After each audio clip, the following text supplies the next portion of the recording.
Hey everybody, this is Ty from the YouTube channel The Mountain Life. If you've been following my channel, you know that I like to ice fish, and I've been doing this for a lot of years, but I've been doing it without the use of an ice fishing flasher or fish finder. So that's going to change this year. I recently purchased an ice flasher, and since I just researched all the different brands and models, I thought I would share with you guys what I found out in case you're dealing with a similar decision right now. So one of the first models that I looked at was the Vexilar FL-8se Gens Pack. This is Vexilar's base model. A few of the features that I thought were important are listed here. First is a transducer angle. You might be saying, what the heck is a transducer? This is a transducer, and what it does is it emits sonar waves in the shape of a cone, and when those waves bounce off of something really dense or large, they come back and they register on the unit as a red mark. So in the picture here, you see the red mark on the screen that represents the bottom. If those waves go and they bounce off of something that's a little less dense or a little less in size, such as this fish, they're going to come back and register as a yellow mark. And then if those sonar waves go and they bounce off of something relatively small, like a split shot or your ice fishing jig, they're going to come back and register on the screen as a green hash mark, or maybe a fish just on the edge of the sonar cone there will register as kind of a green mark. So that's just a rough depiction of how a sonar or ice flasher works. And back to the Vexilar FL-8, that transducer angle is fixed at a 19-degree angle or a 19-degree cone. Zoom, some models will let you zoom in and focus on certain parts of the water column between the surface and the bottom. You can kind of zoom in on that range and see kind of a magnified view. However, the FL-8 does not have a zoom feature. It operates to a max depth of 120 feet. It has a 2-year warranty. It does not fit in a 5-gallon bucket. Why that was important to me was because I want it to fit in a 5-gallon bucket for transportation on and off the ice, to and from the lake. I thought the 5-gallon bucket would serve as a nice hard case to protect the unit. But the Vexilar FL-8 does not fit inside of a 5-gallon bucket, but it does fit on top of one.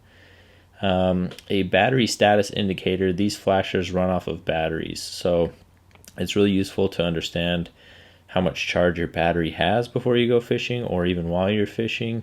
But the Vexilar FL-8se does not come standard with a battery status indicator. You can get one for it. It's this little guy right here, but it is an additional $25, and then you've got to find a way to either screw it on or mount it to this blue carrying case. Price-wise, I found these anywhere from $280 to $320. So that's a quick look at the base model from Vexilar. Now I want to switch gears a little bit and we'll talk about the Humminbird Ice 35. The Humminbird Ice 35 was another base model that really grabbed my attention. One of the things that we talked about was a transducer angle, and this model allows you to toggle between a 19-degree transducer cone or a 9-degree cone angle, which is nice. If I'm fishing in shallow water, I can use that 19-degree. I can get a wider field of view for what's under the ice. If I'm fishing in deeper water, if I'm chasing lake trout in over 100 feet of water, I want a more focused cone, and that's why I like the idea of going with that 9-degree cone angle. The zoom, it does have an adjustable zoom, so what you can do is you can zoom in anywhere in the water column from 0 feet all the way to the bottom, and you can focus in on a certain range that will magnify what you're seeing in that portion of the water column. It has a max depth of 200 feet. It has a 2-year warranty. This model will fit in a 5-gallon bucket, even with its carrying case there. And it does come standard with a battery status indicator. It's built in. All you have to do is push a button and hold it in, and it will show right on the screen the status of your battery. Price-wise, I found this as low as $265 up to $300, and right now they're also running a $35 mail-in rebate, and you can access that on Humminbird's website. So far, this was the model that really shined and stood out to me. So if we're going to compare it to one of Vexilar's models, it's probably most comparable with the Vexilar FL-18 Gens Pack. This model differs a little bit from the first Vexilar that we talked about in that it has a 12-degree transducer angle, which is a pretty versatile angle, but keep in mind you only have the one angle. The zoom, it will zoom in on a certain portion of the water column. However, you are limited to only being able to zoom in the bottom 6 feet of the water column. So it's only going to zoom between the bottom and 6 feet off the bottom. You can adjust it. The max depth, this will operate in 200 feet, or there is a model that will operate up to 300 feet. Warranty is also 2 years. This model again does not fit in a 5-gallon bucket, but it will fit on top of a 5-gallon bucket. Battery status indicator, again, it's that optional add-on item, this guy right here, where you've got to purchase it and then mount it to that blue carrying case. And price, you're looking at $380 to $420, so it's considerably more than the other two models that we've talked about. But again, features-wise, it's probably most comparable to the Humminbird Ice 35. So this was my decision. Do I go with the Vexilar FL-8se Gens pack or the Humminbird Ice 35? Well, if you asked me, the Humminbird Ice 35 won out. My reasons for that was that, one, it was less expensive, but it was less expensive and afforded more features.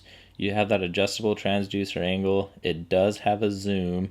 It has a battery status indicator that's already built in. It's quieter than the FL-8se, and if you want to know what I mean by that, I'm going to post a link at the very end of this video, and it'll allow you to hear some of the Vexilars. They do have kind of a distinct noise to them, which might not bother you, but if you're going to film your outdoor adventures like I do, I don't want to listen to that thing the whole time. And then lastly, again, it fits in a 5-gallon bucket, so I do have a hard case that will protect that flasher unit. But again, the models that were probably the most comparable were the Humminbird Ice 35 versus the Vexilar FL-18. So again, what would my pick be between these two models? You guessed it, the Humminbird Ice 35. Again, the reasons being I have an adjustable zoom with the Humminbird versus a fixed zoom on the FL-18. Again, with the Humminbird, you can zoom anywhere in the water column. On the Vexilar FL-18, you can only zoom between the bottom and 6 feet off the bottom. With the Humminbird, I also have an adjustable transducer angle. I can select between 19 degree and 9 degree. Again, the Humminbird Ice 35 is going to have a battery status indicator built in, so you know the charge or status of your battery. This too is less expensive. It is quieter. Again, I'll provide a link at the very end of this video so you can listen to some of the Vexilars. And again, it fits in the 5-gallon bucket. So that's what I learned from my research. I ended up choosing the Humminbird Ice 35. Haven't actually used this unit yet, but if you subscribe to this channel, you're going to see ice fishing videos of me using this winter. And I'll be happy to update you on kind of my thoughts and feelings regarding this ice flasher. Not to say anything negative about the Vexilars, because they do seem to hold up really nice. They do have a very good name in the industry of ice flashers. But for me, it came down to more features for the money. That's why I went with the Humminbird.